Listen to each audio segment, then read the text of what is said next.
guys, welcome or welcome back. I'm Lisa.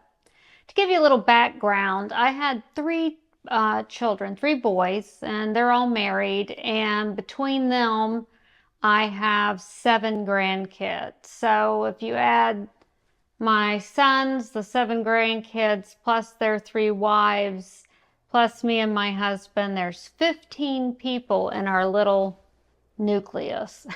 So consequently, I'm constantly making somebody's birthday cake, which is what I'm doing today. I made my grandson, who's turning 14.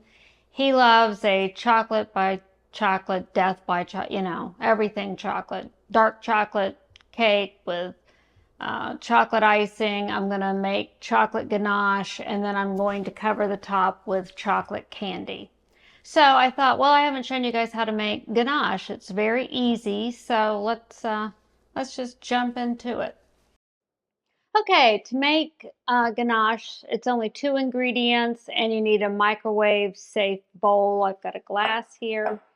And for fillings and for like to make a drip and so on, it is a 1-to-1 ratio. So I don't need to make a lot just to go over the top of this cake.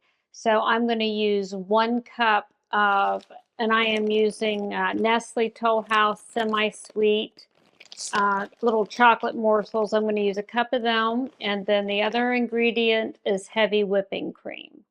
So I am going to use a cup of that. Okay, so all you do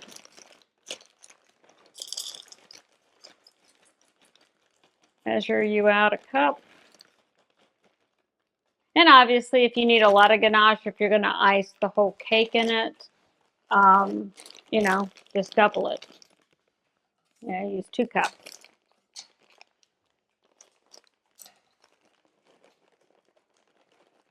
Yeah, sure it's good and level. And then we need a cup of heavy whipping cream.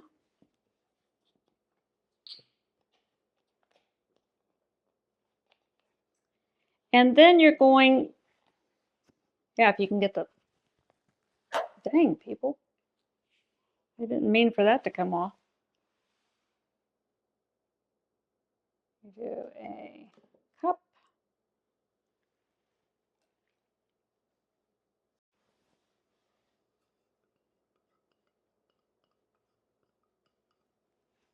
And so you just want to give it a stir. Make sure the chocolate's all coated. Put it in the microwave like on half power, like 50% power. Microwave it a minute, stir it, and you'll keep doing that till the chocolate's completely melted. So I'll be right back. Okay, this is what it looks like after just 2 minutes. I took it out after a minute, stirred it, put it back in. So it's starting to melt. You do that at 50% power, and I'll probably reduce it down to 30-second intervals and then start stirring because you don't want to burn it. You want to gently melt the chocolate. You're not wanting to stick it on high and melt it quickly. So you do a stir and then put it back in, bring it back out. I'm doing just 30 seconds in the microwave right now, and we'll see how it goes. Be right back. One thing to pay attention to is to make sure it's completely melted. You're going to think it's melted just by looking at it, but when you start stirring, you'll see little pieces, little granules. And when you go to pour that on top of a cake, it will really show. So you got to make sure you get it completely melted, and you got to be careful not to scorch it. Just let it melt slowly, with stirring from the heat of the cream. You just keep stirring and stirring, because that'll give you the best, the best results. So back to the microwave. Okay, I think it's finally melted. But as you can see, it's way too liquidy to use on top of a cake. It needs to thicken up a little bit. So it only takes, you know, all done maybe 10 minutes to get it to this stage. But then if you're wanting to use it as a filling or to go over the top of a cake, you need to let it cool down. And that, depending upon how warm your kitchen is, can take a little while. And then if you want to be able to beat it and put it in a piping bag and pipe with it, you have to wait even longer. So there is a little bit of wait time. So we're just going to let this cool down, and I'll be back with you when I think it's thick enough to be able to pour.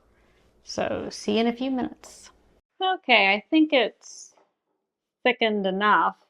It probably should thicken a little bit more, but I'm impatient and I have a lasagna to bake and 1,000 things to do before everybody gets here for the party. So I'm going to go ahead and pour a little bit on the top here.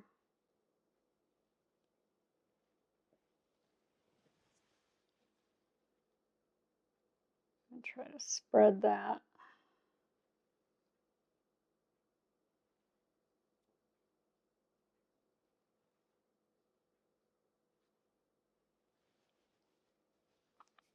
Didn't pour enough.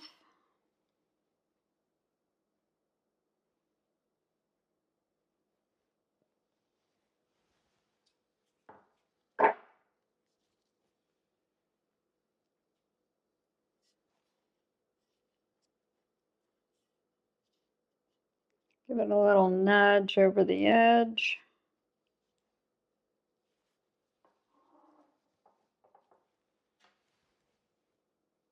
Need a little bit more.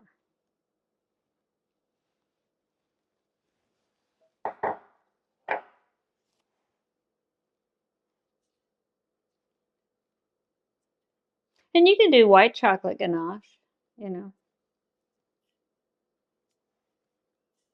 Okay. And then I have a plate of candies here. Let me see if I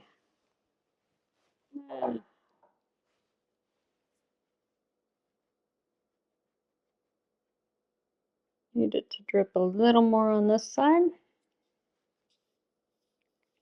But ganache is wonderful, you know. You can ice a cake in it. A lot of people will ice a cake in ganache if they're going to cover it in fondant. I always cover my cakes in buttercream, so I don't normally.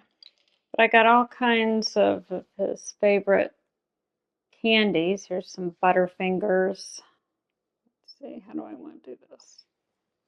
Some Reese Cup eggs. Whoppers. Some Rolos. Gotta have the caramel. Maybe over here. These are little sea salt caramels that are good.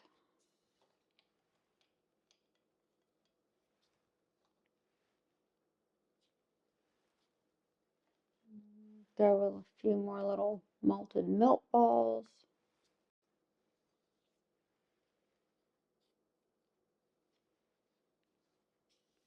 Okay. I think I got his cake done, ready for candles. Ganache, keep it in the refrigerator. You can let it sit out to come to the temperature you need, or you can heat it in the microwave. I always use it up, usually within, I try not to fix more than I need. Like this cup, I could have done a half a cup, really, and it would have been plenty. So, hey, I'll have all the information in the description box down below on how long you can keep ganache in the fridge and how to store it and so on. So check that out. I guess that'll do it for this video. I hope you found it helpful. If you did, please give it a thumbs up and leave me a comment. I love hearing from you all. And thanks for watching, everybody, and I will catch you all in the next one. Bye-bye.